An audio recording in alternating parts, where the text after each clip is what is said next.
The Party by Paul Laurence Dunbar. Read by Melanie Scott.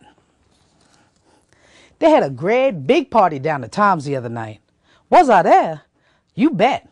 I never in my life seed such a sight. All the folk from Folk Plantation was invited. And they come. They come a trooping thick as chillin' when they hear the fife and drum. Everybody dressed their finest. Hush your mouth and get away. Ain't seen such fancy dressing since last quality meeting day. Gals all dressed in silks and satins, not a wrinkle, ne'er crease. Eyes a battin', teeth a shining, hair brushed back as slick as grease. Skirts all tucked and puffed and ruffled, every blessed seam and stitch. If you seen 'em with their mistress, couldn't swar to which was which. Guys all dressed up in Prince Alberts, swallow tails and take your breath. I can't tell you nothing about it. You ought to seen it for yourself. Well, who was there? Now who you asking? How you expect I gonna know? You must think I stood and counted everybody at the door. Old man Barbara's houseboy Isaac brung that gal Melindy Jane.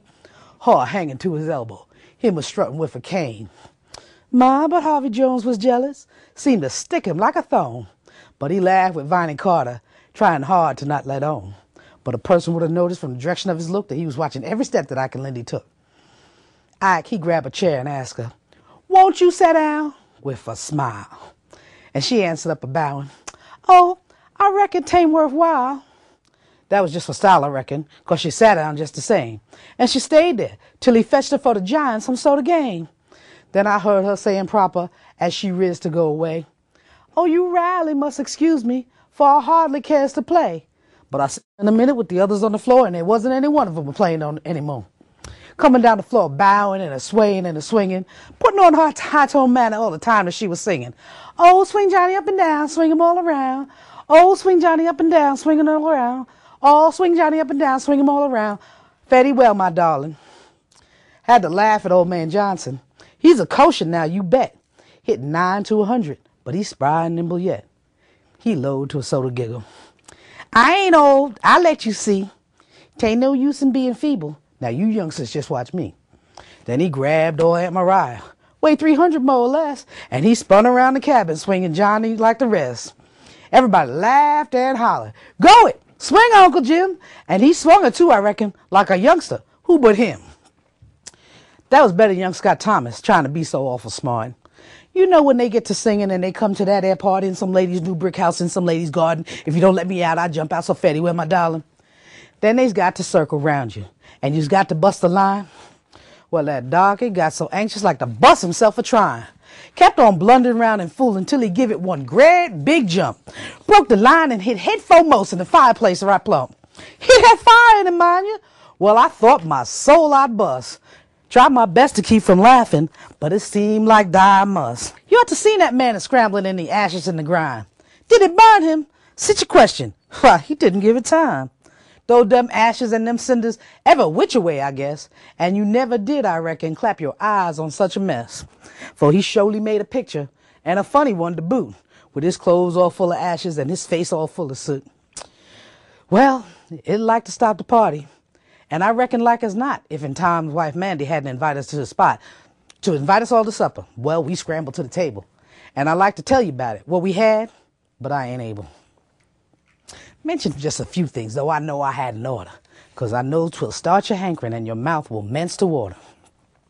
We had wheat bread white as cotton, egg pone just like gold, hog jaws billing hot and steaming, roasted shoat and ham sliced cold. Look out! What's the matter with you? Don't be falling on that floor. If it's gonna affect you that way, I won't tell you nothing more. There now. Well, we had hot chitlins. Now you's trying to get in the fall. Can't you stand to see it, hear about it? Suppose you been and seen it all. Seen that great big sweet potatoes laying by the possum side? Seen that coon and all his gravy? Reckon then you'd up and died. Mandy, she lowed. "Y'all really must excuse me. 'Twa'n't much upon my shelves, but I done my best to please you, so sit down and help yourselves." Tom, he lowed. "I don't believe in apologizing and professing. Let them take it like they catch it. Elder Thompson, ask the blessing." You ought to see that colored preacher clear his throat and bow his head. One eye shut and one eye open. This is every word he said. "Lord, look down with tender mercies on such generous hearts as these. Make us truly thankful. Amen. Pass that possum, if you please." Well, We ate and drank our potion till there wasn't nothing left, and we felt just like new sausage. We was most nigh stuffed to death. Tom, he knew how we be feeling, so he had to fiddle around, and he made us clear the cabin for the dance that supper down. Jim the fiddler tuned his fiddle, put some rosin on his bow, put a pine box on the table, mounted it, and let it go. He's a fiddler now, I tell you, for he made that fiddle ring till the oldest and the lamest had to give their feet a fling. Jigs, cotillion, reels, and breakdowns, cordials, and a waltz or two. Bless my soul, that music swing 'em, and the people like to flew. Crippled Joe the old rheumatic danced that flow from side to middle, threw away his crutch and hopped it. What's rheumatics getting a fiddle? Elder Thompson got so tickled that he liked to lose his grace, had to take both feet and hold them so as to keep him into place. And the Christians and the sinners got so mixed up on that flow that I don't see how they'd parted if the trump had chanced to blow. Well, we danced that way and capered in the most ridiculous way till the roosters in the barnyards cleared their throats and crowed for day. You ought to been there, for I tell you, everything was rich and prime, and there ain't no use in talking. We just had one scrumptious time.